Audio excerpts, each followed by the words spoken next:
اللہ رب العالمین کی توفیق سے کتاب التوحید کے پہلے باب اور پہلے چیپٹر پر ہماری گفتگو ہوئی، جس کا مقصد تھا کہ توحید کا وجوب، توحید کی فرضیت بیان کرنا۔ اس پر ہم نے قرآن و حدیث سے دلائل سنے، سمجھے۔ ان سب کا مقصد یہ تھا کہ توحید فرض ہے، توحید واجب ہے۔ تمام انسانوں اور جنوں پر توحید فرض ہے۔ اب توحید کی کیا فضیلت ہے، توحید اگر ہم اپنا لیں تو اس سے ہمیں کیا حاصل ہوگا، اس کی اہمیت کیا ہے، اور جب انسان کسی چیز کی فضیلت سنتا ہے تو اس کے دل میں ایک شوق پیدا ہوتا ہے کہ اسے حاصل کرے۔ تو اسی لیے شیخ الاسلام محمد بن عبد الوہاب نے دوسرا باب جو قائم کیا ہے وہ توحید کی فضیلت پر باب ہے کہ باب فضل التوحید وما یکفر من الذنوب، توحید کی فضیلت کا چیپٹر اور باب، اور توحید گناہوں کو مٹانے کا سبب، اس کا بیان ہے اس باب میں۔ تو اس باب کا جو مقصد ہے توحید کی فضیلت بیان کرنا ہے، اور توحید گناہوں کو مٹا دیتی ہے، یہ اس باب کا مقصد ہے۔ اور اس باب میں 5 دلائل اس پر پیش کیے گئے ہیں قرآن و حدیث سے۔ ایک قرآنی آیت ہے اور 4 احادیث ہے، جس سے قرآن سے اور احادیث سے ہمیں توحید کی فضیلت کا علم ہوتا ہے۔ آیت ہے اللہ رب العالمین کا فرمان، الذین آمنوا ولم یلبسوا ایمانہم بظلم اولئک لہم الامن وہم مہتدون، کہ جو لوگ ایمان لائے اور لم یلبسوا ایمانہم بظلم، انہوں نے اپنے ایمان کو ظلم سے آمیزش نہیں کرا، اپنے ایمان میں ظلم کو خلط ملط نہیں کرا، اپنے ایمان میں ظلم کو شامل نہیں کرا، اولئک لہم الامن وہم مہتدون، انہی لوگوں کے لیے امن ہے اور یہی لوگ ہدایت یافتہ ہیں۔ یہ آیت صحابہ اکرام نے سنی، صحابہ اکرام ایک سکتے میں آ گئے، تو نبی صلی اللہ علیہ وسلم نے سوال کیا کہ ایتنا لا یظلم نفسہ، ہم میں سے کون شخص ہے جو اپنے نفس پر ظلم نہیں کرتا؟ ہر شخص سے کچھ نہ کچھ گناہ ہو ہی جاتے ہیں، تو پھر ہمارے لیے امن اور ہدایت نہیں ہے؟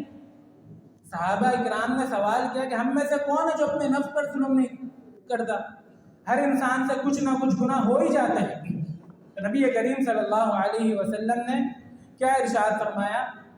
لیس کذالک، لیس ذالک انما هو الشرک، کہ وہ نہیں ہے جو تم سمجھ رہے ہو، اس ظلم سے مراد شرک ہے۔ اور فرمایا کہ تم نے لقمان علیہ السلام کی اپنے بیٹے کو کی گئی نصیحت کو نہیں پڑھا؟ لقمان علیہ السلام نے اپنے بیٹے کو کیا نصیحت کری؟ وَإِذْ قَالَ لُقْمَانُ لِابْنِهِ وَهُوَ يَعِظُهُ، لقمان نے اپنے بیٹے سے کہا اور وہ انہیں نصیحت کر رہے تھے، کیا یا بنی لا تشرک باللہ، کہ میرے پیارے بیٹے اللہ تعالیٰ کے ساتھ شرک نہ کرنا، اللہ تعالیٰ کے ساتھ کسی کو بھی شریک نہ ٹھہرانا۔ کیوں؟ ان الشرک لظلم عظیم، بے شک شرک بہت بڑا ظلم ہے، ظلم عظیم ہے۔ تو نبی کریم صلی اللہ علیہ وسلم نے وضاحت کری کہ اس آیت میں ظلم سے مراد یہ شرک ہے۔ اب اس سے ہمیں معلوم ہوتا ہے پہلی بات کہ حدیث کی اہمیت ہمیں معلوم ہوتی ہے، حدیث کی اہمیت، حدیث کی حجیت، کہ قرآن مجید کو صحابہ اکرام کی، حالانکہ وہ افصح العرب، قرآن مجید کو بہت زیادہ سمجھنے والے، عربی زبان کے جاننے والے تھے، لیکن اس کے باوجود بھی بعض اوقات قرآنی آیات کو وہ نہیں سمجھ پاتے تھے۔ نبی صلی اللہ علیہ وسلم جو اس کا سوال کرتے تو نبی صلی اللہ علیہ وسلم اس کی وضاحت کرتے۔ اس سے ہمیں حدیث کی اہمیت معلوم ہوتی ہے، حدیث کی حجیت معلوم ہوتی ہے کہ ہم قرآن کو حدیث کے بغیر نہیں سمجھ سکتے۔ قرآن کے کئی ایسے موقع ہیں اگر ہم حدیث کو نہ لیں، حدیث کو چھوڑ دیں تو ہم قرآن کو بھی نہیں سمجھ بیٹھے۔ تو اسی لیے اللہ تعالیٰ نے قرآن کے لیے حدیث کو تفسیر بنا کر نازل کرا ہے، لِتُبَيِّنَ لِلنَّاسِ، تاکہ آپ لوگوں کو وضاحت کریں۔ تو پہلی بات جو ہمیں معلوم ہوتی ہے حدیث کی اہمیت، فضیلت، حدیث کی حجیت. اور جو لوگ حدیث کو الگ کر دیتے ہیں وہ قرآن کو بھی نہیں سمجھ بیٹھتے، اور جو حدیث کو قرآن سے الگ کرتے ہیں ان کا بنیادی مقصد قرآن کو اپنی خواہشات کے مطابق ڈھالنا اور قرآن پر عمل اپنی خواہشات سے کرنا ہے. تو ایسے لوگ، گمراہ لوگ یا منکرین حدیث، ایسے لوگوں کے لیے حدیث ایک بہت بڑا ان کے لیے بوجھ بن جاتی ہے، کیونکہ وہ چاہتے ہیں کہ قرآن کو اپنی خواہشات کے مطابق ڈھالیں، لیکن حدیث اس کو کھول کر بیان کر دیتی ہے. اسی لیے قرآن مجید کی سب سے بہترین تفسیر قرآن ہے اور حدیث ہے. دوسری بات جو ہمیں معلوم ہوتی ہے کہ ظلم کی 3 قسمیں. ایک ظلم ہے اظلم الظلم، سب سے بڑا ظلم جو نبی صلی اللہ علیہ وسلم نے وضاحت دی وہ شرک. دوسری قسم الظلم علی غیری، کسی دوسرے پر ظلم کرنا، کسی کا مال ہتھیار لینا، چوری کرنا، کسی کو تنگ کرنا، کسی کی ذات پر ظلم کرنا، یہ ہے الظلم علی غیری. تیسرا ظلم ہے الظلم علی نفسی، اپنی جان پر ظلم کرنا، اپنے نفس پر ظلم کرنا، گناہوں سے اپنے آپ کو آمیزش کرنا اور گناہ کرنا، یہ انسان کا اپنے آپ پر ظلم ہے. تو اس سے ہمیں قرآن و حدیث سے کئی دلائل سے ہمیں معلوم ہوتا ہے کہ ظلم کی 3 قسمیں، اور اس آیت میں جو ظلم سے مراد ہے وہ اظلم الظلم، شرک مراد ہے. ظلم کو اگر ہم دیکھیں لغوی مطلب، تو ظلم کا مطلب ہوتا ہے کسی چیز کو اس کی جگہ سے ہٹا کر دوسری جگہ پر رکھنا اور حد سے تجاوز کرنا، زیادتی کرنا، یہ ظلم کا مطلب ہے. ظلم کی ضد ہے عدل، تو کسی چیز کو اس کی جگہ پر رکھنا وہ ہے عدل. تو ظلم اگر جو کرتا ہے تو اللہ تعالیٰ کے حق میں وہ زیادتی کرتا ہے، نعوذ باللہ. اور ظالم سب سے بڑا مشرک ہے، اور موحد سب سے زیادہ عدل کرنے والا ہے، کیونکہ ظلم کی جو ضد ہے وہ ہے عدل. اب قرآن مجید کی اس آیت پر ہم دوبارہ غور و فکر کریں. الذین آمنوا ولم یلبسوا ایمانہم بظلم، جو لوگ ایمان لائے اور دوسری صفت اپنے ایمان کو ظلم سے خلط ملط نہیں کرا. اب ایسے لوگوں کے لیے اللہ تعالیٰ نے کیا فضیلت بیان کری ہے. اصل مقصد جو ہے، سب سے پہلی بات توحید کو بیان کرنا. انہوں نے ظلم سے اپنی ایمان کو خلط ملط نہیں کرا، یعنی شرک نہیں کرا، تو وہ موحد ہے. اب موحدین کے لیے اجر اور فضیلت کیا ہے؟ کیا فرمایا؟ اولئک لہم الامن وہم مہتدون، یہی لوگ ہیں جن کے لیے امن ہے اور یہی لوگ ہیں جو ہدایت یافتہ ہے.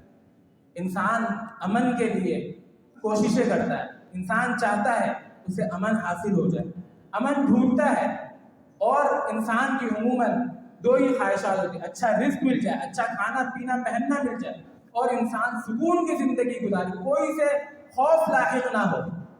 قرآن مجید میں اللہ تعالیٰ نے اس کو ایک نعمت کے طور پر بیان کیا. سورہ قریش فَلْيَعْبُدُوا رَبَّ هَذَا الْبَيْتِ، قریش سے اللہ تعالیٰ خطاب کر رہا ہے کہ تم اس رب کی عبادت کرو، اس رب کو اکیلا مانو، اس کی عبادت کرو جو اس گھر کا رب ہے. وہ کیا کرتا ہے؟ وہ رب الذی اطعمہم من جوع، جو کھلاتا ہے تمہیں بھوک میں اور خوف میں امن دیتا ہے. حالانکہ وہ مشرک تھے، لیکن اللہ تعالیٰ ان کی کعبہ کے ساتھ ایک محبت، کعبہ کے ساتھ خیال رکھنا، اس کی بنا پر اللہ تعالیٰ نے انہیں ان نعمتوں سے نوازا. لیکن اگر یہ لوگ صرف اللہ کو ماننے والے ہوتے تو پھر اللہ تعالیٰ انہیں کس قدر امن دیتا اور کس قدر اللہ تعالیٰ انہیں کھلاتا اور پلاتا. تو اس سے ہمیں معلوم ہوتا ہے کہ موحدین کے لیے امن ہے. آج ہم دیکھتے ہیں ہمارے ملک میں امن نہیں ہے، خوف و ہراس ہے. وجہ کیا ہے؟ کہ ہر جگہ شرک کے اڈے بنے ہوئے، قبر پرستیاں ہے، اور ہر جگہ کیا کچھ ہو رہا ہے، شرک یا تعویذ اور شرک کے کئی دھندے لوگوں نے کھول دیے. تو اسی وجہ سے آج ہمارے ملک میں اور دیگر ملکوں میں امن نہیں ہے، خوف و ہراس ہے. تو وجہ کیا ہے؟ کہ آج ہم نے توحید کو چھوڑ دیا، اسی وجہ سے ہم اللہ تعالیٰ کی اس نعمت سے محروم ہو گئے. تو اگر ہم چاہتے ہیں امن والے ہو جائے، ہدایت یافتہ ہو جائے، تو ضروری ہے پکے موحد بن جائے.